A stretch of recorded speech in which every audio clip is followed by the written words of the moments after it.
Fala pessoal, e aí, como estão? Bom dia, boa tarde, boa noite, porque eu não sei que horas que vocês estão me assistindo aí, hein? Tá começando mais um Radar do Vôlei. Hoje a gente vai repercutir as notícias, o que foi de importante na semana, na nossa modalidade preferida. E eu estou aqui com a nossa querida Ângela Moraes e eu quero saber se a Ângela hoje vai passar o pano ou vai alfinetar a atuação da seleção brasileira masculina nessa Bienal, hein?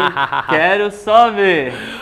Boa noite, Gustavo, estamos aqui, né, para falar de resultados, falar da apresentação da seleção brasileira. Como eu já tinha comentado no outro programa, eu estava ansiosa para ver, né, essa atuação da seleção e tem muita coisa para a gente falar aqui. Então, você levanta, eu ataco, a gente defende e a gente fala bastante coisa aqui.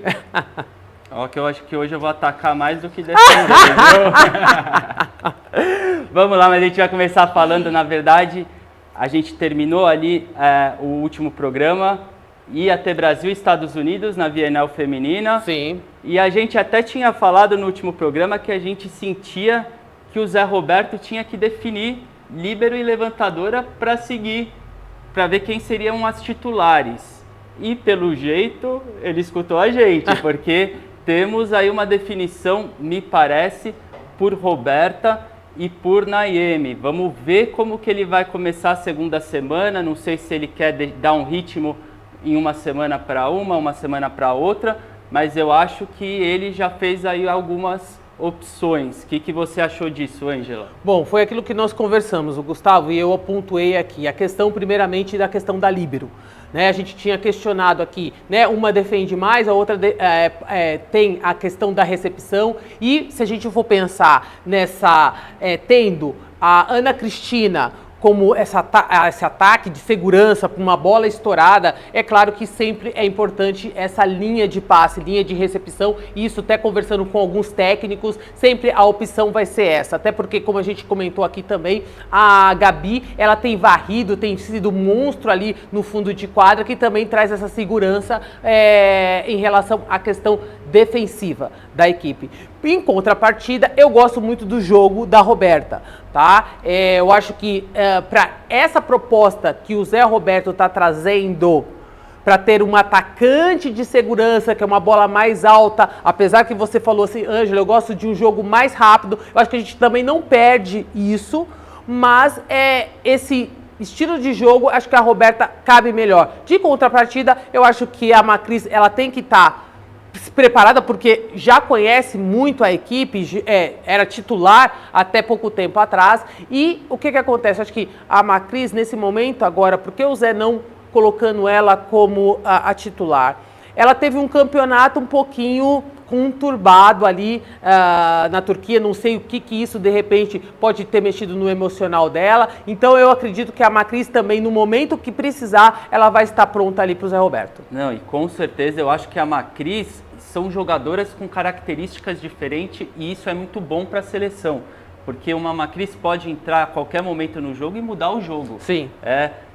Eu acho isso importantíssimo. Acho sim, eu ainda defendo que a Macris jogando no seu auge deveria ser titular, mas entendo que o Zé Roberto prefira um jogo mais previsível, mais preciso, do que um jogo ainda que a Macris não está conseguindo imprimir para a seleção brasileira. Então acho que isso foi importante. Caso das líberos, Nayemi e Natinha, acho que a Nayemi ainda está com uns golpes de vista ali, às vezes saque fácil de ser passado, que ela acha que vai fora e a bola vai dentro. Ela está na 18ª colocação na recepção de campeonato. É claro, assim, a recepção tem as ponteiras e as líberos que passam, isso não significa nada, mas claro que para uma líbero a gente espera mais. E ela é a 5ª hoje como defesa.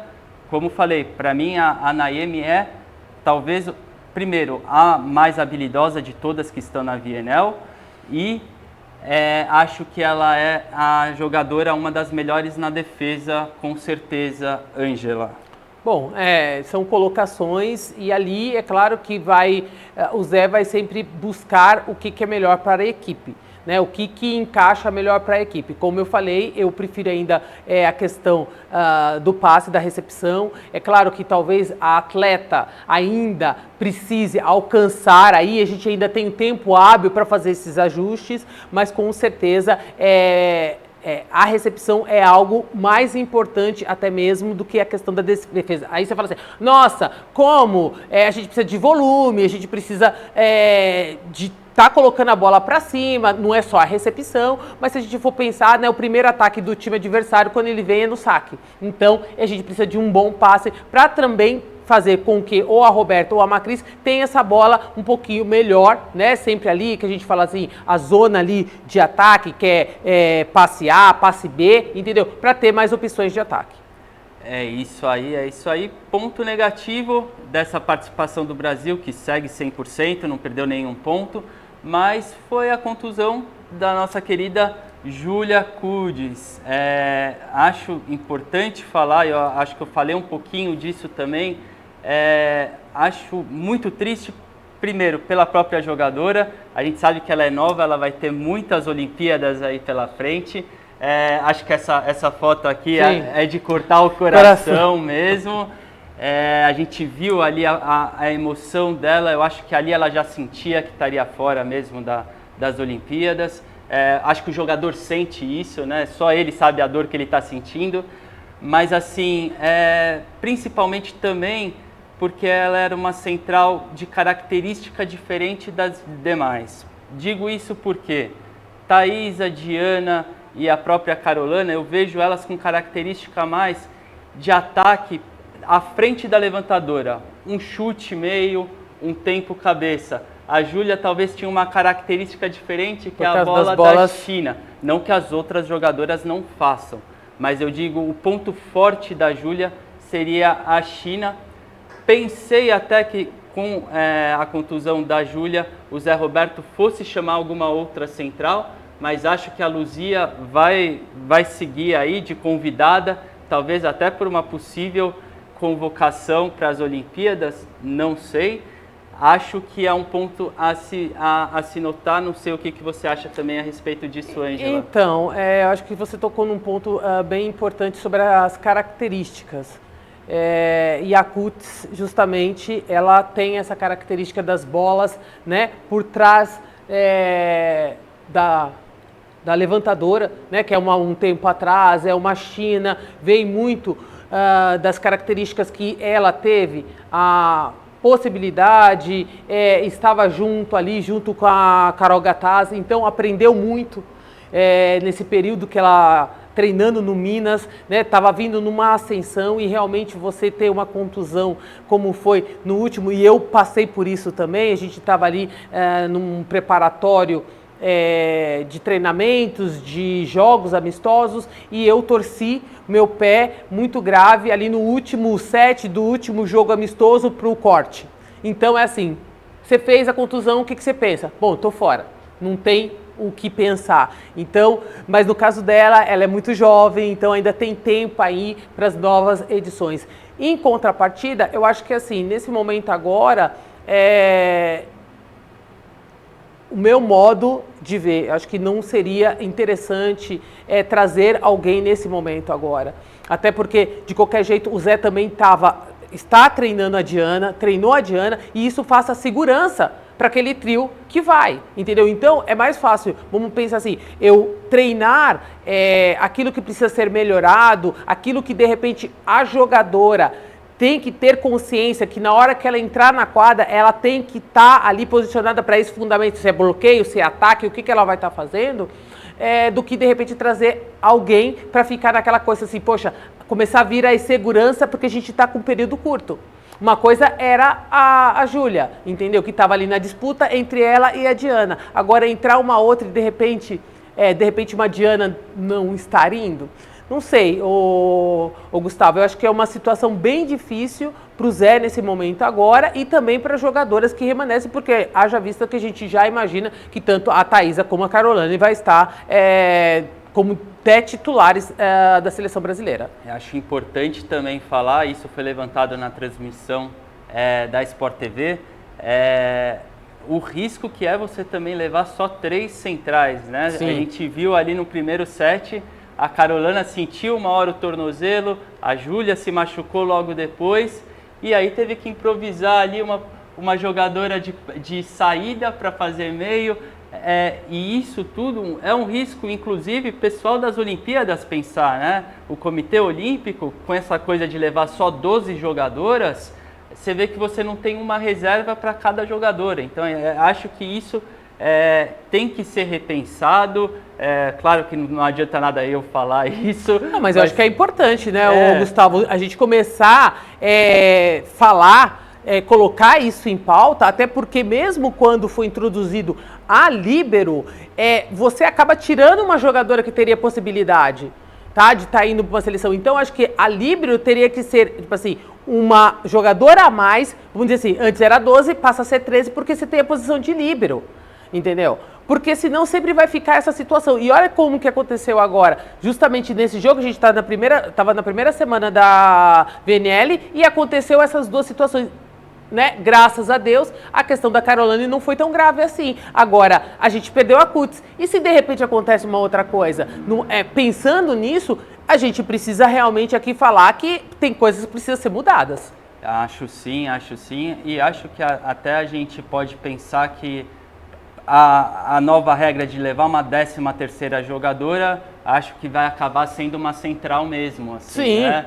Porque acho que vai com 3 centrais e deve ir com essa 13ª jogadora para as Olimpíadas. Caso alguma central se machuque, ele coloca essa central para jogar. Pelo menos isso, né? Pelo menos isso. Outro ponto que foi levantado pelo Zé Roberto nesse período foi em relação às levantadoras, né? Ele falou que pós-geração Macris e Roberta, o Brasil terá dificuldades. Ele não viu ainda nenhuma levantadora se destacando para assumir essa posição. Acho também, assim, Roberta, que bom que é pela posição de levantadora, porque muitas vezes as levantadoras elas acabam aparecendo, chegando no seu auge técnico depois dos 30, 35 anos, assim, né? Uhum. Elas têm talvez ali uma carreira melhor. Mas, assim, é de se preocupar. A gente teve uma Juma, por exemplo, que ela foi campeã mundial sub-23 pelo Brasil, foi eleita a melhor jogadora do campeonato.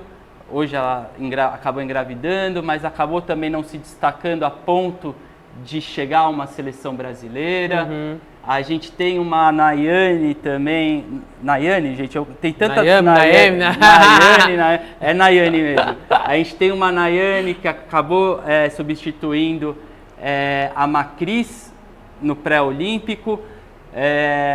Veio de uma temporada no Pinheiros muito boa, veio numa temporada na Polônia muito boa também, mas quando chegou no Praia não conseguiu assumir a titularidade, ainda ficou atrás da Claudinha, que é uma craque também, super experiente, mas acho que a gente está devendo muito em relação a isso, Ângela. Bom, a gente vai ter que pensar que vamos precisar trabalhar isso.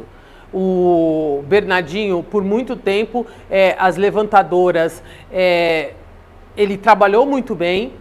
Então, desde quando pegou Fernanda Venturini, né? A Fernanda Venturini, ela já era uma pessoa cotada, até por causa do perfil dela, pela performance dela, mas ela, né, se elevou. A Fofão, que foi o próprio Zé Roberto que trabalhou, que fez a Fofão como levantadora.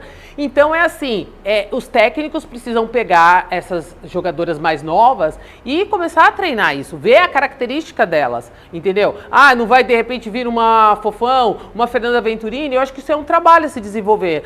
Se a gente for pensar ao longo do período aí, todas as levantadoras que estiveram na seleção passaram na mão do Bernardinho. Tá?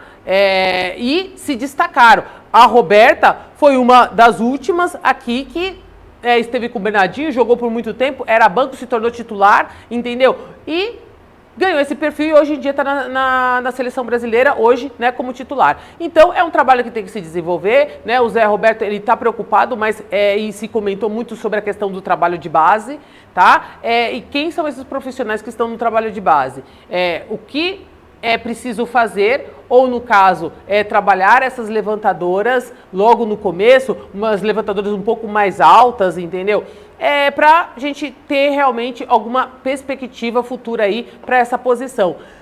Gente, eu vou colocar aqui uma situação. Mudou-se muito a metodologia de trabalho, de treinamento. Será que não está na hora da gente retornar um pouquinho lá os treinos que eram executados de repetição, como eram feitos os treinamentos, para que a gente tenha qualidade melhor, principalmente nessa posição de levantadora?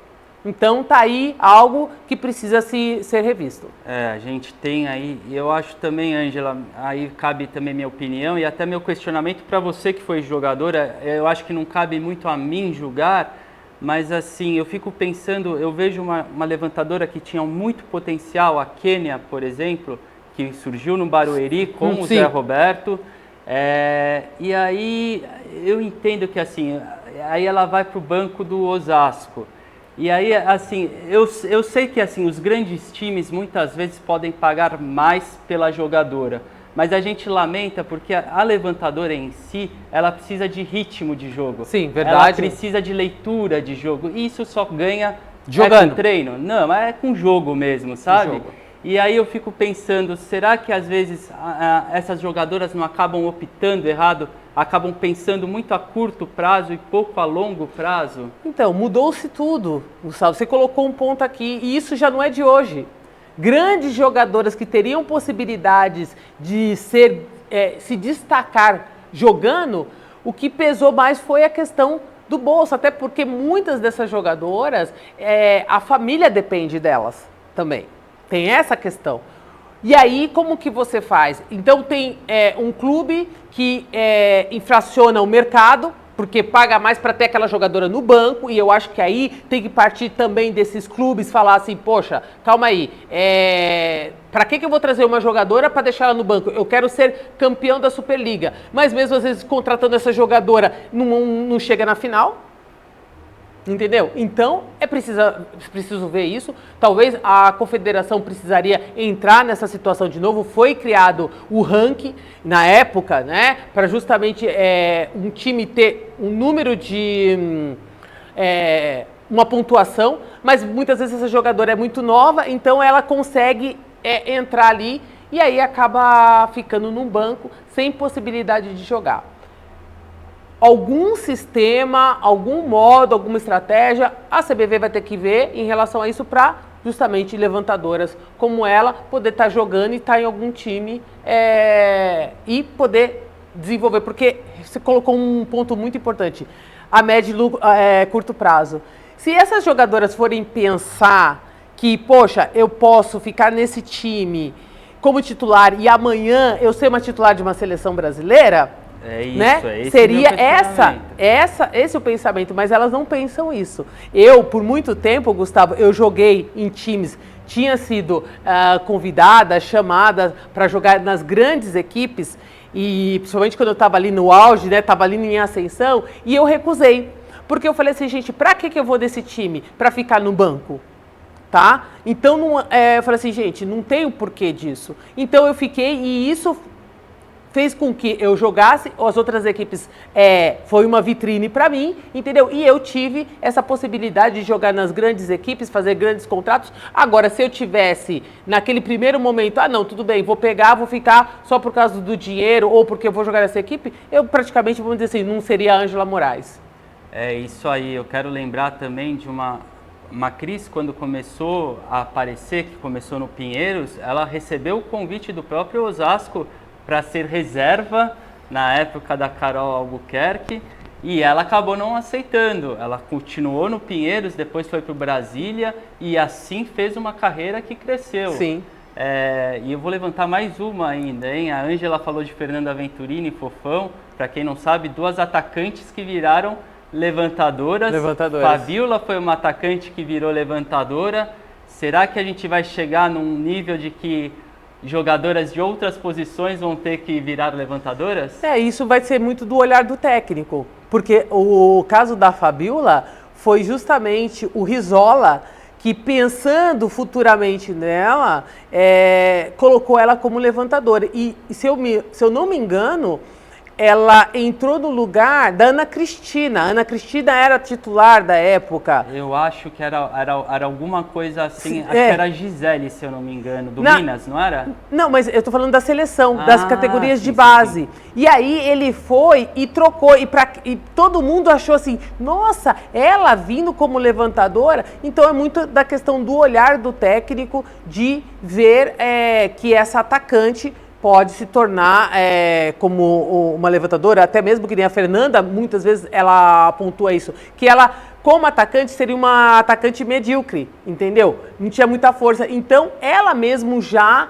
se posicionou de querer ser levantadora, e aí realmente, né, é algo assim, fora do normal, Fernanda Venturini, falar de Fernanda Venturini. Eu estava dando treino essa semana, que eu dou aula particular, e uma das meninas treinando, eu sou jogadora de meio, mas eu olhei assim na mão dela e falei assim, gente, mas que mão grande, e se você não tem tanta força, por que não treinar para ser levantadora?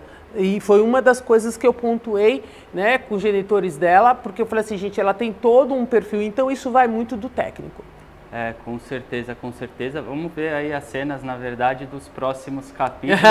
Verdade que uma Fabiola, uma Fernanda, uma Fofão vieram de uma geração onde o voleibol era muito mais técnico, onde os jogadores tinham que fazer muitas vezes muito mais do que uma função. Sim. Então, assim, hoje eu acho que o voleibol também acaba muito restrito, né? O meio vai fazer só meio e vai atacar e bloquear, e o oposto nem passar mais, só atacar mesmo e bloquear. Então, assim, eu acho que isso acaba limitando muito que isso aconteça, mas a gente vai ver cenas dos próximos capítulos. Vamos começar já a botar nas nossas orações que uma levantadora aí apareça para assumir fabricar uma levantadora rápido. É isso aí, o Brasil também venceu a Sérvia no último jogo, também teve uma atuação boa. Verdade seja dita, essa Sérvia não é muito parâmetro porque vem com um time B. Também não entendo muito essa opção do técnico. Eu acho que assim é importante você rodar a equipe, pegar o entrosamento com a equipe, mas sei lá, assim, vamos ver o que vai acontecer com esse time da Sérvia lá nas Olimpíadas. Verdade que ele está poupando as principais jogadoras para as Olimpíadas, para esse campeonato. Não tem nem muito a dizer, né? Cada técnico tem sua metodologia, tem sua estratégia e é isso. O Brasil jogou muito bem contra os Estados Unidos, houve uma certa empolgação, eu acho que a gente tem que primeiro colocar o pezinho no chão, a VNL, é claro que é um preparatório para as Olimpíadas, mas eu tenho certeza que os Estados Unidos vai vir com muito mais um aparato no campeonato, até porque, de certa maneira, ele vai vendo, enxergando, poxa, olha, eu testei isso, eu testei aquilo, o que saiu, que deu certo, o que não deu certo, né? Então o Brasil também tem que pensar nisso, né? Tentar ser mais racional nesse momento agora, até para a gente poder tirar ali as dificuldades, como a gente comentou, em relação à linha de passe, enfim, eu acho que eu prefiro ainda ficar com o pé no chão, muita empolgação antes do momento certo, às vezes acaba fugindo um pouco o foco. É isso aí. E agora chegou a vez deles aí, VNL masculina, eu acho assim, o vôlei masculino, ele cada dia fica mais difícil de apontar favoritos, né? Assim, acho que a gente está vendo uma Polônia aí também no masculino, feminino, a Polônia não perdeu 7, masculino perdeu um 7 só. E aí é bom a gente ver isso, porque na verdade o campeonato polonês ele evolui e aí a gente vê que a seleção também evolui, né? É uma consequência disso, né? A gente está vendo que o campeonato polonês está levando até jogadores brasileiros para lá e tudo, está evoluindo. A torcida polonesa ama o voleibol, essa é a verdade, assim como a brasileira também. Mas assim, é algo interessante da gente pensar também. Vou falar aqui os resultados da Bienal masculina. Dia 1 a gente teve França 3, Bulgária 0, Canadá 3, Turquia 1, Japão 3, Argentina 1, torcida brasileira aqui torceu para o Japão como se fosse o Brasil, e Cuba 3, Brasil 1, vamos falar desse jogo aí. Dia 2 tivemos Eslovênia 3, Holanda 2, Polônia 3, Estados Unidos 0, Itália 3, Alemanha 0, Sérvia 3, Irã 1. Dia 3, Eslovênia 3, França 1, Polônia 3, Canadá 1, Holanda 3, Turquia 2, Cuba 3, Alemanha 1, Japão 3, Sérvia 0 e Brasil 3, Argentina 2. Hoje a gente está fazendo a gravação sexta-feira, então já rolou alguns jogos, Canadá 3, Bulgária 0, França 3, Estados Unidos 0, Polônia 3, Holanda 0, Japão 3, Cuba 2, Itália 3, Irã 0 e ainda vai rolar aí Brasil e Sérvia. Estados Unidos sumido por enquanto, Ângela, não ganhou nenhum jogo aí, tá lá na última posição. Estranho porque os Estados Unidos, na verdade, já decidiu a equipe olímpica, tá? Eles já iam com a equipe olímpica para a Bienal e eu tô achando meio estranho essa coisa aí. Tudo bem, os Estados Unidos já está classificado, eu já ouvi até uma vez um preparador físico falando que geralmente quando um time está classificado, eles acabam treinando muito mais musculação do que parte técnica mesmo, né? E às vezes o jogador ainda está muito preso, travado e tal. Pode ser interessante, né? Que seja isso, mas eu que vejo os Estados Unidos como favorito também, um dos favoritos, nessa Olimpíada, acho estranha essa atuação até então. Não tem nem muito o que dizer, porque é aquela coisa, né? A gente não sabe o que está passando na cabeça, a gente espera um outro tipo de atejamento, né, nos confrontos, principalmente na Liga das Nações, que é um campeonato muito importante, até mesmo para você testar os seus atletas, entre outras coisas, e esse resultado dos Estados Unidos, até o momento agora, me causa meio estranheza. Agora vamos ver aí como que vai se seguir a Liga das Nações, até porque essa primeira semana a gente tem aí mais 2 ou 3 etapas. Mais duas, a gente tem mais, são 3 semanas. São 3 semanas aí, então vamos ver aí como que vai ser a segunda, ali mais pra frente, como que vai ser essa classificação da VNL. É isso aí. Antes de falar dos jogos do Brasil, a gente tem que falar também que o Bernardinho, ele já definiu algumas posições, tá? Ele deu uma declaração antes do primeiro jogo do Brasil, falou que o Thales, so sorry pessoal que gosta muito do Mike, eu também gosto dele, mas o Thales já está definido como líbero para essa Olimpíada, não está em disputa essa vaga. Os levantadores, Bruninho e Cachopa, também estão definidos. Brasília aí não...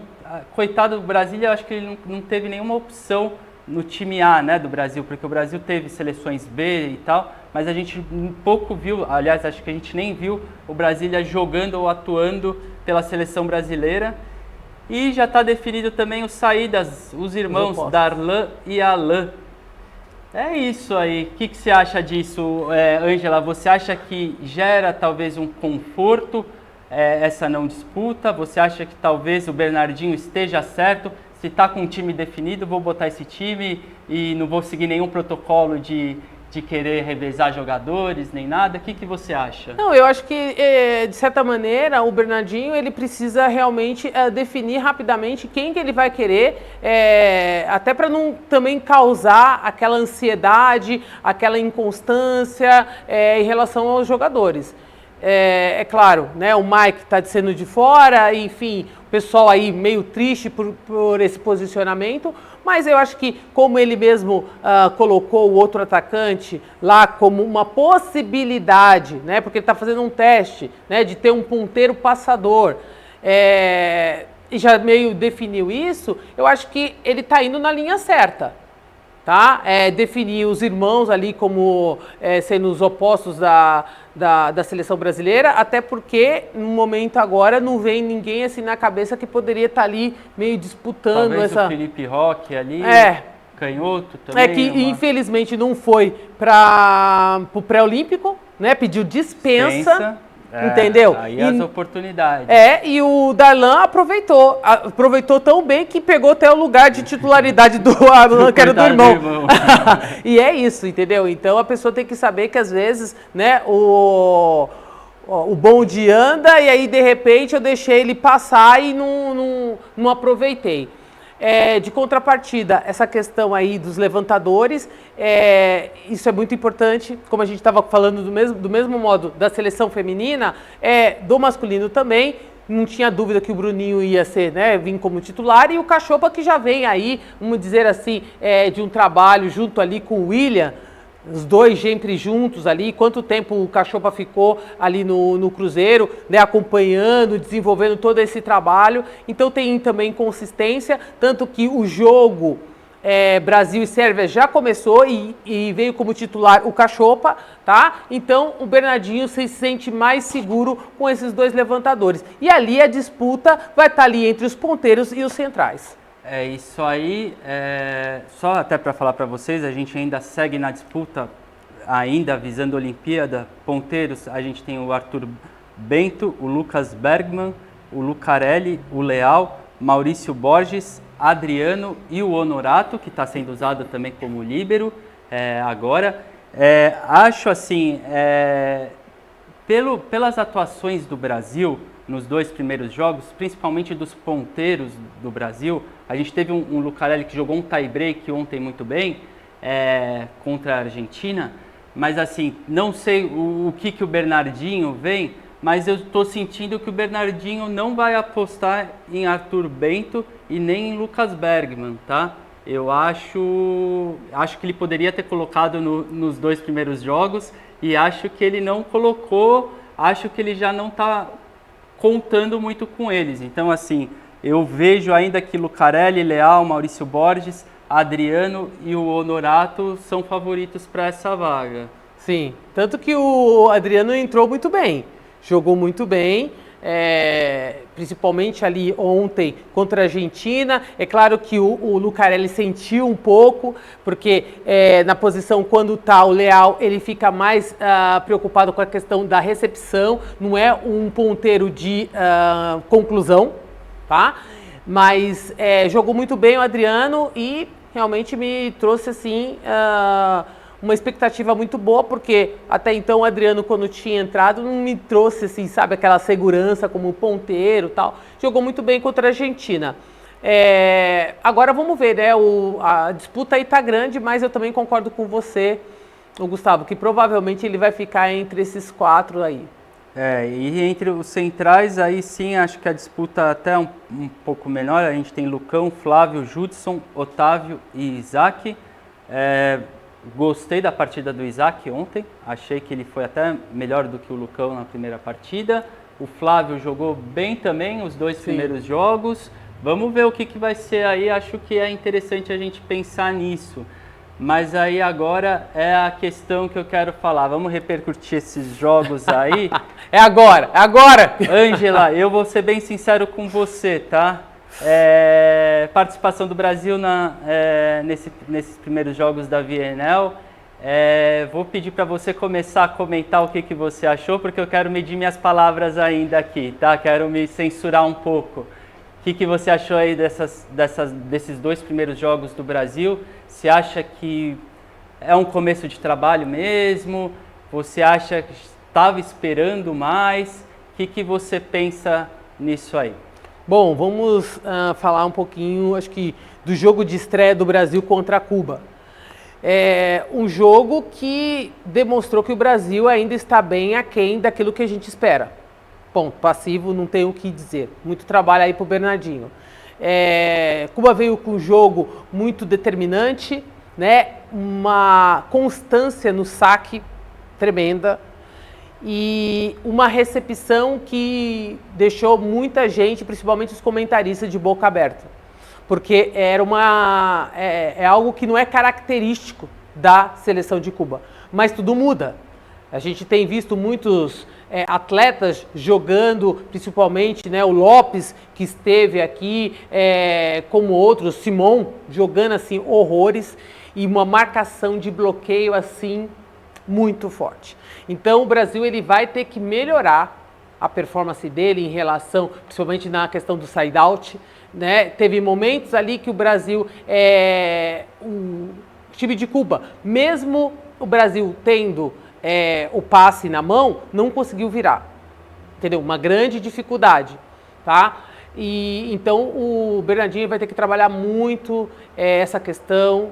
Não sei se ali pega ainda resultados anteriores, porque muitas vezes o atleta está jogando, está treinando, mas ainda fica aquele sentimento, como ontem eu tive no Elas na Arena, e a gente estava conversando, falando sobre a questão do pré-olímpico, né? E que não trouxe aquela, sabe, aquela certeza, nossa, a gente passou, conseguimos uma vaga, mas não foi uma coisa assim, sabe, aquela convicção. Então eu acho que isso acaba, né, trazendo aí essa sensação ainda da seleção brasileira. Eu acho que tem muito para trabalhar, o Bernardinho precisa realmente definir. Eu acho que quanto antes ele definir, ele pode trabalhar melhor esses atletas, porque a gente está vendo que as outras seleções, elas estão vindo forte, entendeu? Eu vejo essa situação. E contra a Argentina, né, o jogo foi 3-2 também, mas ali a gente teve uma situação ali entre o Bruninho e tal, e que a Argentina gosta disso, de uma provocação. Então, nesses primeiros jogos, essa análise que eu faço, Gustavo.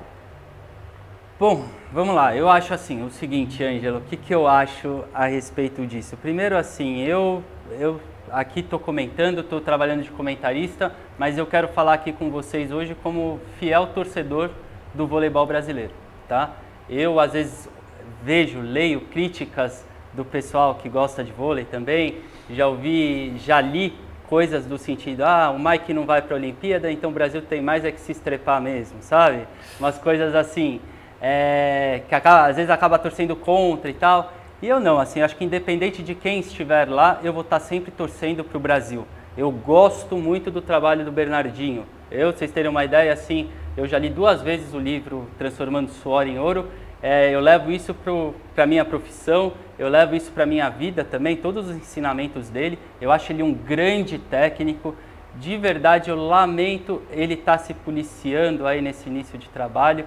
Eu acho que, Bernardinho, por favor, você não é o que você sendo isso aí, vou me policiar, não sei o que, eu quero mais que você chute o banco, que você brigue, que você grite, que você... Cara, você é isso e as pessoas têm que se adaptar a isso, sabe? Você é o cara, sabe? É isso o que eu penso, assim. E eu vou te falar uma coisa, assim, eu sinto muita falta da geração, por exemplo, de um Escadinha, de um Giba, em que eu vi o pessoal ali, era um socando o outro ali no peito, era um brigando. Eu vi no jogo do Serginho, depois que a gente a gente cobriu o jogo, eu fui ver a transmissão do Cazé TV, o Serginho estava comentando que num jogo contra a Argentina, ele combinou com o Giba ali, eles estavam jogando atrás do placar, ele combinou com o Giba, eu vou lá e vou gritar na cara dele e você vai lá e me ajuda depois, tá? E eles combinaram e foram lá e viraram o jogo, sabe? Deram um outro ânimo. E de verdade, eu não acho que o problema que eu vejo na seleção brasileira não é o resultado, mas é a postura dos jogadores. Eu estou vendo uma seleção abatida em quadra. Hoje eu acordei, eu li na Globo.com o Isaac falando assim, porque ontem contra a Argentina a gente voltou a ser a seleção brasileira, a gente jogou vibrando, jogou... De verdade, Isaac, me perdoa, eu não vi isso e não vi essa seleção brasileira há muito tempo que eu não vejo, tá? Assim, eu preciso. Ontem, por exemplo, na transmissão, eu vi o Bruninho ali invadindo a quadra, eu falei, putz, até que enfim alguém vai fazer alguma coisa. Aí depois eu falo, eu vejo a repórter falando, o Flávio cumprimentou ali o jogador da Argentina e tal. Pô, o cara tá lá brigando, vai lá brigar também, pô, sabe? Eu não quero que cumprimente. Eu quero eu quero ver os jogadores reagindo, eu quero ver... Às vezes eu fico pensando, poxa, será que um Lucas Bergman, um Arthur Bento, eles assim, tipo, surgindo agora, aparecendo agora, será que eles não trariam um ânimo diferente? O Lucas Bergman tem a questão da vibração e tal, será que não traria alguma coisa diferente? Pô, a gente vê que o Lucarelli é um pouco mais contido, a gente vê um Tales mais contido, a gente vê um Leal mais contido, mas, gente, alguém tem que fazer alguma coisa, sabe? Não tô pedindo para que ninguém mude de personalidade e nem nada. Eu acho que ninguém tem que mostrar o que não é. Mas, assim, a gente tem que sentir que vocês estão com vontade de jogar, que vocês estão com vontade de mudar um placar, de que vocês, sabe, vão reagir. A gente torce por isso.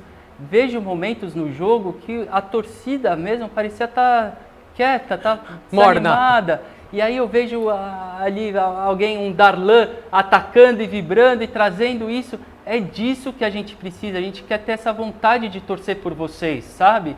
Não sei se eu vou chegar com isso e tal, mas, a vocês com isso, mas assim, um torcedor falando, eu quero ver vocês brigarem por isso, assim. Vejo um jogo, por exemplo, que para mim ficou muito marcado, a disputa de bronze contra a Argentina em Tóquio. Eu vi ali um jogo super disputado, 3-2, 15-13, mas eu vi a todo momento um time da Argentina querendo ganhar aquela medalha e eu vi um Brasil abatido em quadra, assim, lamentando a derrota que teve numa semifinal. Pô, vamos lá, gente, a resiliência, sabe? Eu vejo, por exemplo, gente, estou me prolongando aqui, mas é torcedor falando mesmo, tá? Eu vejo, por exemplo, lá no jogo do Serginho, eu consegui conversar com o Bruninho, e ele falou ali no momento, poxa, a gente precisa saber que a nossa seleção, ela não é mais aquela seleção que ganhava tudo, a gente até queria que fosse, mas não é e tal. Mas me desculpa, não é pensamento disso para agora, eu não quero saber o que é a seleção, eu quero saber o que vocês vão fazer para que a seleção volte a ser aquilo, entendeu? Eu quero, sabe, isso para mim é pensamento limitante, sabe? Vocês estão se limitando a uma ideia que não existe, assim, de verdade. Eu acho que vocês têm que brigar, eu quero ver o time com raça, sangue nos olhos, é isso que eu sinto falta da seleção, sabe? Eu quero, por favor, eu preciso disso aí de vocês, eu quero voltar a ter essa vontade de torcer por vocês, e essa vontade vem muito da vontade de vocês também. Ângela.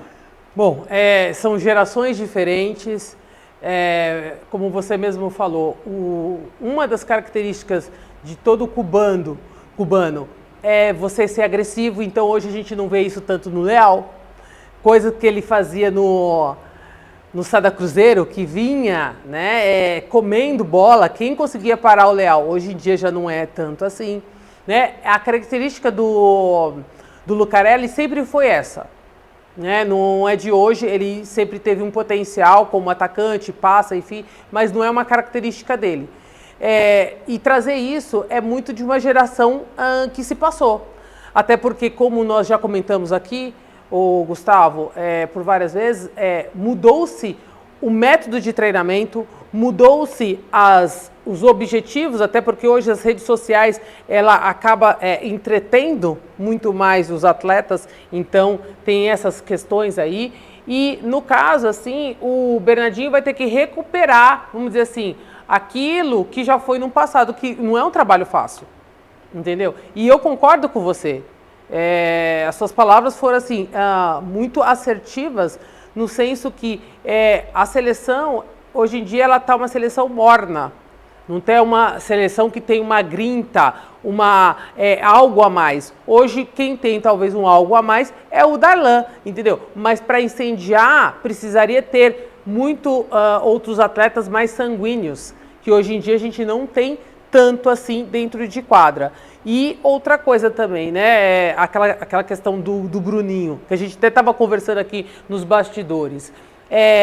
Cara, o time adversário tá gritando, cara, que reação que você vai ter? Né, tem um vídeo meu aí no Google. Eu ia comentar disso. Ele já chegou aqui no programa falando assim nos bastidores, Ângela, eu vi o vídeo. E olhando com aquela sorriso, eu falei assim, não estou entendendo, Gustavo, o que você quer? Eu vi o vídeo. E aí a gente estava comentando a respeito disso. E talvez essa grinta, essa vontade, de estar querendo, nos olhos, você não precisa às vezes nem falar muito, você vai lá e você devora o teu adversário com os olhos já. Então, como que recuperar essa sensação, essa vontade em relação aos atletas? Aí é uma pergunta que a gente deixa aqui uma incógnita, né, Gustavo? Como fazer isso? É isso, assim, acho que não é complicado, assim, eu sei que é temperamento, muitas vezes a gente vê isso e tal, mas assim, vamos brigar, a questão mesmo ali do Bruninho invadindo a quadra da Argentina, assim, não tô falando que ele estava certo, que ele estava errado, não sei o quê, mas eu queria que os jogadores lá apoiassem ele, depois vai discutir no vestiário se estava certo ou se estava errado, mas na hora da vamos ver, eu tô apoiando aqui meu time, sabe? É isso que tem que ter, eu concordo com você, né? Ali no vídeo que tem no YouTube, que viralizou, o pessoal falou assim, a Ângela era muito afrontosa, até porque eu tinha essa característica muito forte. E de chegar e de repente a atleta tá gritando na sua cara e você peitar, você atacar e você grita. E naquele momento, eu já tinha recebido um cartão amarelo, o Gustavo, sem motivo. Sem motivo. Aí eu falei assim, bom, já que ele me deu um cartão, agora ele vai ter motivo. E aí eu gritei, né? E aí eu falei pro árbitro, pô, agora você pode me dar com razão agora. Então talvez para sair daquela coisinha muito certinha, muito arrumadinho, né? Olha, eu sou comportado, tenho, sabe? O meu jogo é um jogo mais... Como que eu poderia dizer? É aquele jogo assim mais tranquilo. Então a gente às vezes tem que quebrar um pouquinho os protocolos, entendeu? Para trazer novamente aquela grinta que o Brasil sempre teve aí por muitos tempos. É isso aí, uma Argentina que a gente vê também está se renovando. Vou falar aqui o Palonsky, é um ponteirinho aí que me surpreendeu, tá? Bom ponteiro. Vicentim também, um ótimo ponteiro. Gostei desse time da Argentina. A Argentina sempre teve um voleibol até parecido com o Brasil, nível técnico altíssimo, jogadores que sabem defender muito bem, atacar, usar de técnica, não são jogadores como os europeus que são totalmente altos, assim, muito altos, são jogadores que acabam ficando um pouco tecnicamente limitados, mas que colocam, fisicamente limitados, mas que colocam a técnica, sobrepõem a técnica, né? Ângela pergunta, que não quer calar, é hora de colocar o Cachopa de titular? Bom, o Cachopa ele tem entrado e tem feito a diferença, tá? Mas o que pega muito é a questão da estatura em relação aos bloqueios. Então eu acho que no momento poderia até realmente haver essa troca, mas o Bernardinho ele vai manter o Bruninho justamente por causa desse fundamento.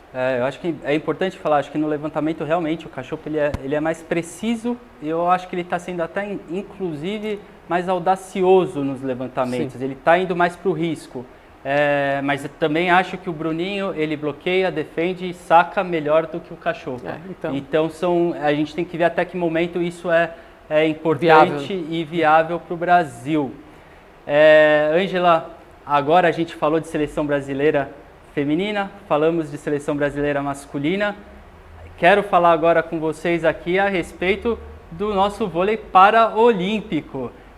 Chegou a hora do vôlei paraolímpico também. A gente vai fazer conexão com o Fernando Guimarães, irmão do Zé Roberto Guimarães, que já também trabalhou aqui com a Ângela também, no David, Ângela? Foi no David, eu tive a oportunidade, eu sempre falo assim, é uma oportunidade de trabalhar com pessoas tão eficientes naquilo que faz.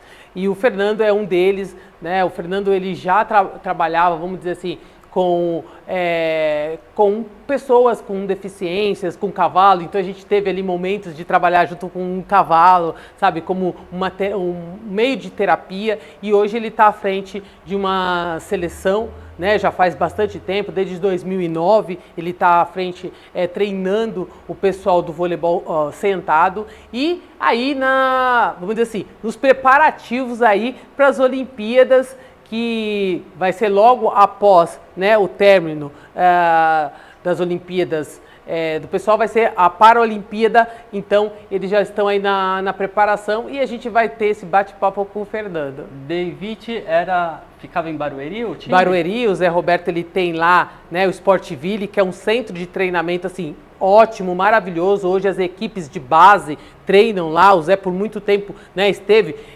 temporada passada ele foi embora, mas ali sempre foi o centro de treinamento deles. Hoje quem está ali à frente é o Vagão, né, como técnico, entre outros da comissão, o Zé Raimundo também, que também foi meu preparador físico, e eu agradeço demais, porque também estava ali comigo na época do Tietê, junto com o Cacá Bizocchi, foi a primeira vez que eu peguei seleção brasileira. Então eles têm muitos profissionais ali de alta patente, vamos dizer assim, fazendo um trabalho incrível. E ali vamos dizer assim, morei por muito tempo ali em Alphaville, então a gente morava em Alphaville e ia treinar ali em Barueri, no centro. E também, eu vou ter que falar aqui também, né, porque tem a Ocione, que faz também a gestão ali, sabe, a esposa do Zé Roberto, uma pessoa assim maravilhosa. Hoje em dia, as filhas do Zé Roberto também, que administram ali o centro de treinamento. Então o Zé, realmente, a família em peso do Zé está ligada ao esporte. Sabe, o David me lembra o time ali, tinha a Ana Moser.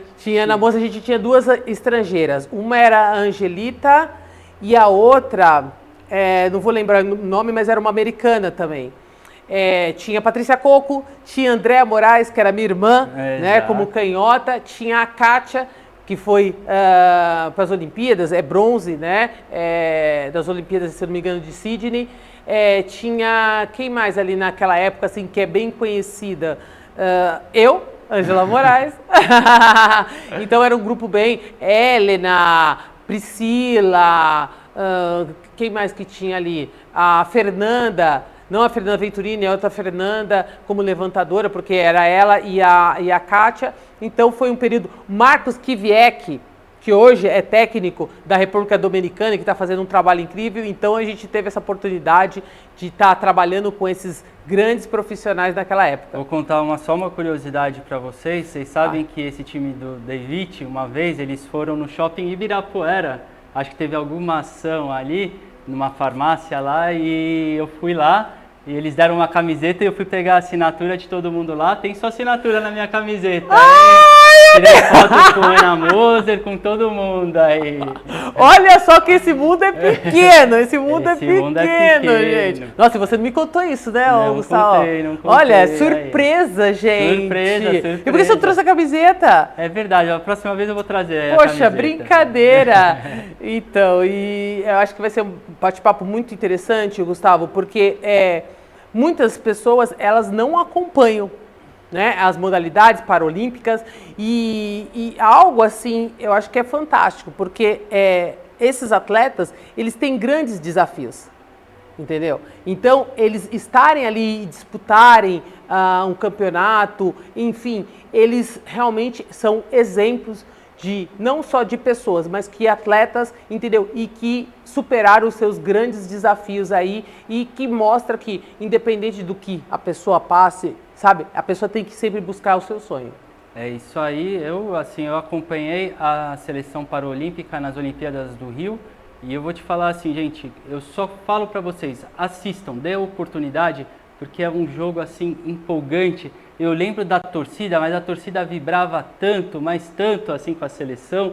Era uma coisa assim, tipo, era muito bom, assim, era de muito entusiasmo assim as torcidas para as seleções paralímpicas.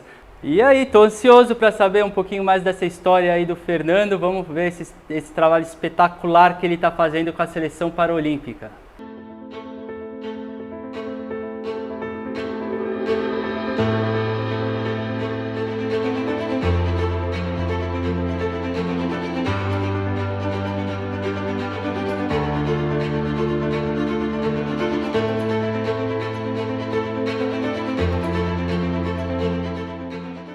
Fernando, primeiramente, muito obrigado aí pelo seu tempo para falar com a gente. Acho que o vôlei paralímpico, na verdade, ele não é tão conhecido assim aqui pelo público que gosta de vôlei, mas você sabe que eu pude acompanhar um pouquinho do vôlei paralímpico quando as Olimpíadas foi aqui no Rio, e eu vou falar que são jogos emocionantes aí, viu? Eu acho que o público gosta muito, o público se envolve muito com esse esporte. Então, quero te agradecer e já perguntar aí como que está a preparação para os Jogos Paralímpicos. Vocês hoje já começou o treinamento? Onde que vocês estão treinando? Boa noite, galera. Obrigado pelo convite aí. O Radar é sempre importante a gente estar falando um pouquinho, né? Você acabou de falar sobre o conhecimento, realmente a gente precisava ter uma divulgação maior, né? E hoje a gente tem duas equipes muito competitivas, né? Tanto nos dois naipes, no masculino como no feminino. E a gente está todo vapor aí. A gente está... Aqui no Brasil a modalidade chegou a quase 20 anos, ainda é nova, né? O Brasil já participou de algumas Paralimpíadas. O feminino já tem 2 medalhas de bronze, o masculino 2 quartos lugares, o masculino já foi vice-campeão mundial, 3º lugar no mundial, o feminino campeão mundial agora em 2022. Então a gente, e como você falou, é um jogo muito emocionante, né? Para quem nunca viu, a bola, como a rede é mais baixa, a quadra menor, né?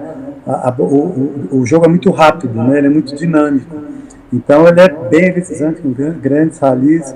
A parte técnica hoje é muito elevada, e é muito prazeroso de ver. Mas o mais legal de tudo, né, que eu sempre falo, é o que o esporte propicia, né? A coisa de repente da inclusão, de você que teve algum tipo de problema, algum tipo de lesão, poder estar incluso no esporte, poder estar fazendo parte de uma equipe, de uma seleção, enfim, para brincar. Mas isso é o legado do esporte, né? É o que vocês falam direto aí, e é o que a gente prega no vôlei também.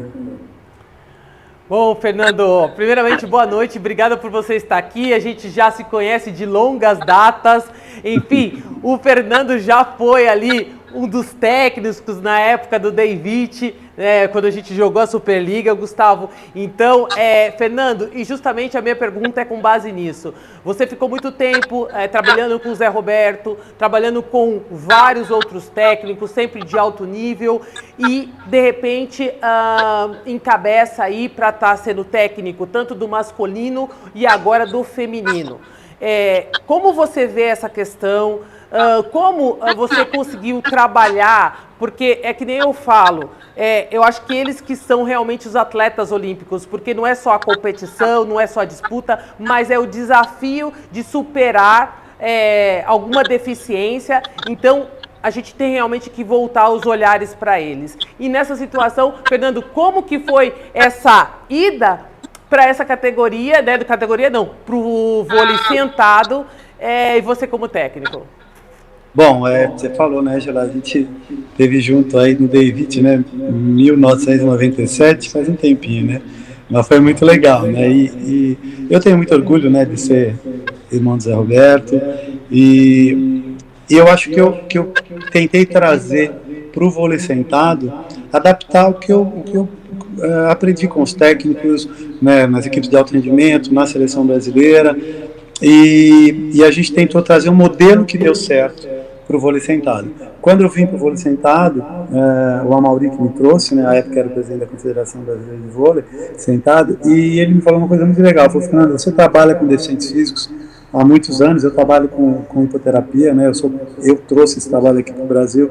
Naquela época a gente estava no David, né, a gente até foram algumas festas dos meus pacientes, e ele falou: pô, você trabalha com deficientes físicos e trabalha no vôlei de alto rendimento, eu acho que você tem um perfil para estar vindo para o vôlei sentado. Eu fui, viciei, né, na verdade, o pessoal fala muito de paixão, eu acho que o Zé Roberto é um apaixonado pelo vôlei, eu gosto do jogo, eu gosto de ganhar, gosto de...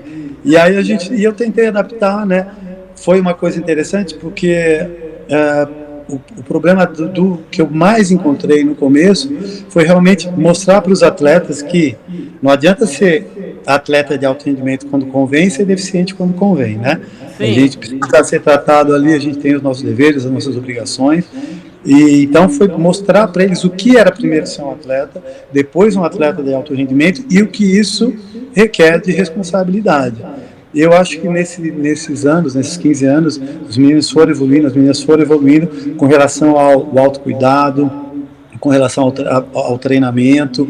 Então, hoje, para vocês terem uma ideia, a gente tem tanto no masculino quanto no feminino, eu só sou técnico feminino, mas eu posso falar pelos dois nesse sentido, nós temos uma comissão técnica muito grande com psicólogo, com nutricionista, com neurocientista do esporte, que é espetacular, né, com a comissão técnica completa. Então, hoje, a Confederação Brasileira de Vôlei para Deficientes, através do Ângelo, que é o presidente, nos está dando um respaldo muito grande para a gente poder chegar agora nas Olimpíadas de Paris com chance. Hoje, tanto masculino quanto feminino, a gente chega forte por conta de tudo isso que está sendo oferecido para a gente. O que eu tenho falado muito a elas é que nas últimas 2 Olimpíadas elas foram terceiro, e que foi um resultado excepcional. Elas fizeram o que tinham que fazer, elas cumpriram com a obrigação.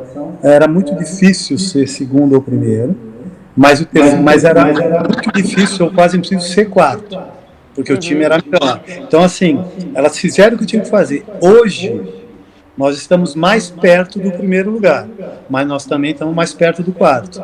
Porque nós temos 4 equipes hoje, na minha visão, na primeira prateleira ali, Estados Unidos, China, Canadá, Brasil. A Itália, um degrauzinho muito pequeno abaixo. Então, a gente está... são essas 4 equipes, eu acho que não deve fugir muito disso, de estar brigando por 3 medalhas. E aí, assim, a gente vai ter que jogar muito bem. O que eu acho que é legal a gente não vai depender dos outros jogarem mal para a gente ganhar. Sim. Eu acho que se a gente jogar bem, a gente pode até perder, mas fica muito difícil. Eu acho que a gente tem características muito legais. Nós fomos campeões mundiais em 2022, e esse ano, o ano passado, perdão, 2023, na Copa do Mundo, nós ficamos em terceiro. A gente perdeu a semifinal para a China. Então, e aí a China perde os Estados Unidos, que ganha do Canadá. Então, está muito parelho, né? Então, eu acho que vai depender muito da nossa atitude da semana para a gente, se Deus quiser, escrever aí a nossa história com letras douradas.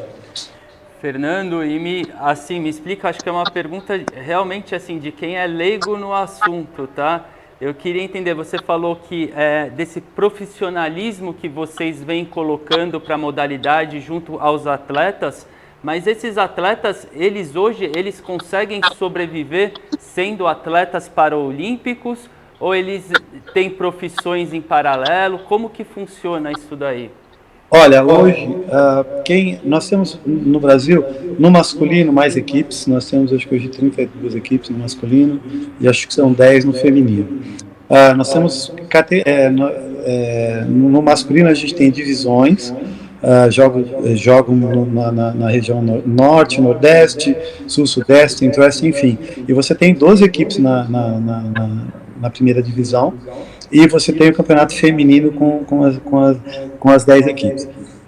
Quem está na seleção, né, hoje, eu acho que a gente já consegue ter um ganho legal. A gente tem aí Bolsa Atleta Internacional, Bolsa Atleta Paralímpica, o salário dos clubes. Eu sou técnico da seleção feminina e sou técnico do paulistano. Tem o SESI, que é outra equipe muito forte. Nós temos 4 ou 5 equipes muito fortes no Brasil e a gente tem um aporte financeiro legal. Eu acho que profissional, perto de profissional, SESI e paulistano.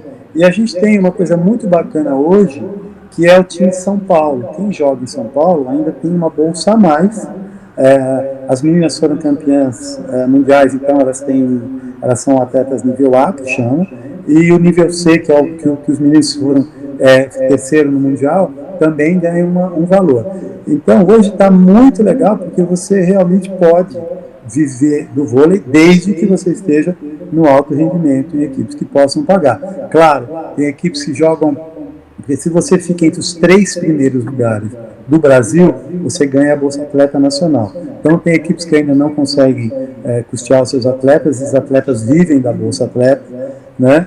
E aí fica difícil de você viver só da Bolsa Atleta. Então, tem vários atletas que trabalham, mas quem já está num nível ali de seleção, dá sim para se manter. Fernanda, aproveitando, né, que você está comentando sobre essa questão e o Gustavo, ele foi muito pertinente essa pergunta, é transmitido esses jogos, esse campeonato? Como que é feito isso? Hoje a gente tem muito os canais do YouTube que saem um pouquinho, né, daquela tradição das grandes emissoras, e com isso é possível, de repente, melhorar a questão de patrocínio, porque começa a ter uma visualização maior.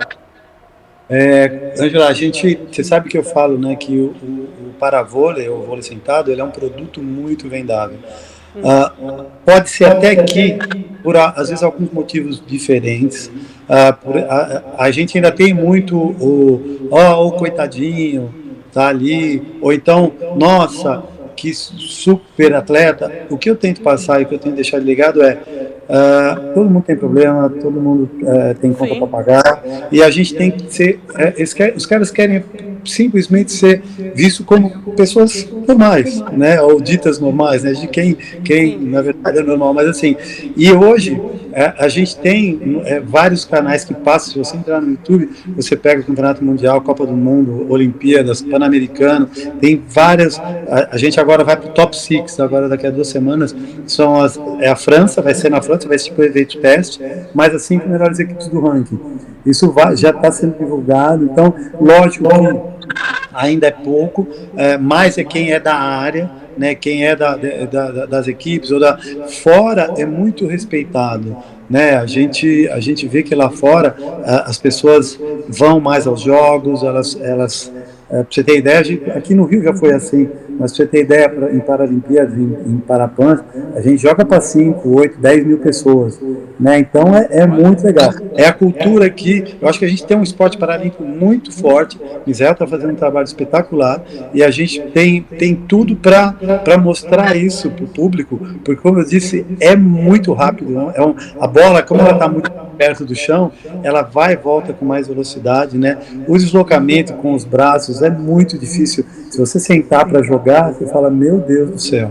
É muito complicado. A perseverança desses atletas, a vontade que eles têm, né? Então, hoje, eu estou hoje numa equipe que é o Paulistano, que abraçou essa causa. Primeiro, a gente começou há 3 anos atrás, e aí hoje está perdurando. Começamos com o Paulo Moviz, hoje é o Éder, e assim, ele falou, não, o Paulistano, com toda a história que tem no vôlei, a obrigação a gente ter um vôlei sentado aqui. Então hoje nós somos os atuais campeões brasileiros também no naipe masculino. No feminino tem várias equipes que hoje estão brilhando. SESI é espetacular, no Sul tem, no Norte, no Nordeste. Então as pessoas estão entendendo que tem uma visibilidade, tem um porquê, e o mais legal, de novo, é que a pessoa sai de casa e vai lá, vai fazer o seu esporte, né, e vai divulgando. Então, hoje, que nem hoje que vocês estão fazendo, para a gente é muito importante, né, para as pessoas realmente, o cara sai daqui, dá uma clicada ali no jogo da seleção para você ver qual o nível que é, né, como é bacana. Para vocês terem ideia, gente, eu acho que se sentar a seleção do meu irmão hoje para jogar com a minha seleção, não faz 10 pontos. Eu também concordo. Eu acho que não faz 10 pontos. Eu estou dando 10 de lambuja, porque é muito complicado, é muito difícil. Nós temos um time muito forte hoje, né? Então, se vocês verem, para caramba, né? Hoje tem todos os esquemas de jogo, né? 5-1, 4-2, 6-2. A gente faz, todo mundo se prepara muito bem, e o espetáculo é maravilhoso. Quando vocês veem, realmente é uma coisa de emocionar. Eu acho que até um atrativo para isso, a Paralimpíada, ela é feita com 8 times, né? Como o Fernando falou, são 4, 5 equipes que têm condições aí de disputar por medalha e tudo. O Brasil, que já caiu no grupo do Canadá, que foi quem fez a final no Campeonato Mundial. Então, assim, são grandes jogos já na primeira fase aí, né? A briga é grande. Não tem, então, Olimpíada, o que acontece na Olimpíada? Quando você tem um Mundial, você até tem um respiro maior. O campeonato ele é um tiro mais longo, e são 16 equipes. Então, você tem primeira fase, que você ainda tem condições de perder um jogo, outro. Na Paralimpíada, são 2 chaves de 4.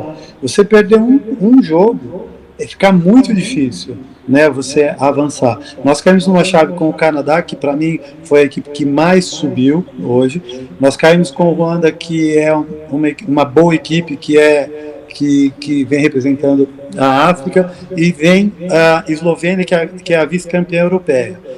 Do outro lado, ficou China, Estados Unidos, Itália e França. França é o anfitriã, que eles começaram há pouco tempo, então eu acho que é um pouco abaixo, mas você tem Itália, Estados Unidos e China, vai ser muito difícil ali, né, sair. Deu um vacilo, por exemplo, eu acho que a Itália bem pouquinho abaixo, mas Estados Unidos ou China deu um vacilo, Itália entra. Então a gente tem aí, são 5 jogos até a final, né? E não perdoa. A Olimpíada é uma coisa de tiro mais curto, que tem que dar tudo certo, tem que conspirar tudo a favor. Como eu disse, a gente tem muita chance, eu acho que o time é bom, é forte, vai bater de frente com todo mundo. Estamos tendo treinos, né, intensos, né? Agora, para vocês terem ideia, a gente fez uma série de 24 treinos direto em 2 semanas. A gente vai para esse campeonato na França, depois a gente volta, treina de novo, vai para um campeonato internacional na Holanda, volta, deve sair daqui do Brasil por volta de 6 a 10 de agosto, só voltamos dia 10 de setembro, se Deus quiser. Então, assim, a preparação é muito intensa e eu acho que a gente tem um caminho muito, muito legal aí. Espero que a gente confirme isso e volte com a medalha. Com certeza, Fernando, a gente vai estar aqui na torcida. Eu não sei se a Gisele comentou com você que acabei encontrando alguma das jogadoras no Plaza Sul ali, e foi algo assim inusitado. E ela, Ângela, nossa, sempre gostei muito, te acompanho. Foi algo assim, muito inesperado e muito gratificante. E a gente, com certeza, Fernando, a gente vai estar acompanhando, a gente vai estar indo aí no polo de treinamento de vocês, para estar um pouquinho mais perto, procurar divulgar também, como você colocou aqui, o trabalho que está sendo executado e todos os profissionais que estão ligados a vocês. Eu até estava para conversar com o Carlos, que é o neuropsicólogo. Eu gostaria muito dele, já faço aqui esse convite no programa para que ele possa estar entrando no link e falando um pouquinho mais sobre todo o trabalho, porque a gente sabe, isso é uma coisa que pega muito para o atleta, a questão como que eu consigo fazer a gestão, administrar as minhas emoções no momento ali da pressão. Então, muito obrigada, Fernando, mais uma vez por ter aceitado o nosso convite e esse trabalho assim magnífico que você faz. Pô, gente, obrigado a vocês, assim, de novo. A gente sempre tem que estar divulgando, e eu faço o convite mesmo, vê se vocês vão lá. O centro, eu não sei se vocês conhecem o Centro Paralímpico, mas é maravilhoso. E assim, vão acompanhar o treino, vocês vão ver que assim, é quente, é do mesmo estilo que a gente treinava, antes que você treinava, a mesma Eu vou treinar coisa. Também junto, hein? Estou preparada para treinar, Fernando. É isso aí, tá convidado. E aí, assim, espero vocês lá. Obrigado novamente, tá? E assim, o que vocês precisarem, eu estou sempre por aqui. Muito obrigado aí, Fernando, e conte com a gente sempre aí, agora somos parceiros aí do vôlei paralímpico, viu? Muito obrigado a vocês, gente, fiquem com Deus aí. Tchau, até mais aí, Fernando. Beijo, Fernando. Rumo a Paris. Rumo a Paris, é isso aí. Tchau. Tchau. É isso aí, o programa tá no fim. Primeiramente agradeço aí a companhia de vocês. A gente tem feito aí um trabalho muito legal. Tem muita coisa surgindo aí. Hoje eu conversei com a Ângela nos bastidores. Se preparem que tem muito mais aí de Radar Olímpico. Obrigado. Vou pedir para vocês me seguirem ali, Rancevas Gusti no Instagram. Ângela, e aí, como é? Vamos... Vienel tá indo todo vapor, vamos voltar com o feminino. Acho que a gente vai ter bastante coisa lá em Macau também para ver da seleção feminina, que vai estar, acho que num degrauzinho superior aí, já vai estar evoluindo aí. O Gustavo, Macau, que eu já estive lá junto com a seleção brasileira também, e muito bom, né? A gente teve resultados importantes no feminino, masculino a gente ainda está aí, né, nessa trajetória, o masculino ainda jogando contra o time da Sérvia, e com certeza a gente vai ter muito mais para trazer aqui para o nosso público, o pessoal que está acompanhando, e é claro, a gente não pode deixar de pedir, né, o Gustavo, Pô, curte, comente, compartilhe nosso canal no YouTube, tá? Pra gente trazer cada vez mais informações para vocês, mais novidades, porque o Gustavo, ele tá cheio de ideias sensacionais, espetaculares. Então, a gente precisa aqui que vocês nos ajudem a divulgar o nosso canal e para que a gente possa trazer cada vez mais sorteios, camisetas, entre outras coisas, todo esse aparato aí do mundo do voleibol. E obrigada mais uma vez por estar juntos aí, aqui. Seu Instagram, Ângela Moraes. AngelaMoraes.oficial. É isso aí. Tchau, tchau, gente. Até mais. Tchau.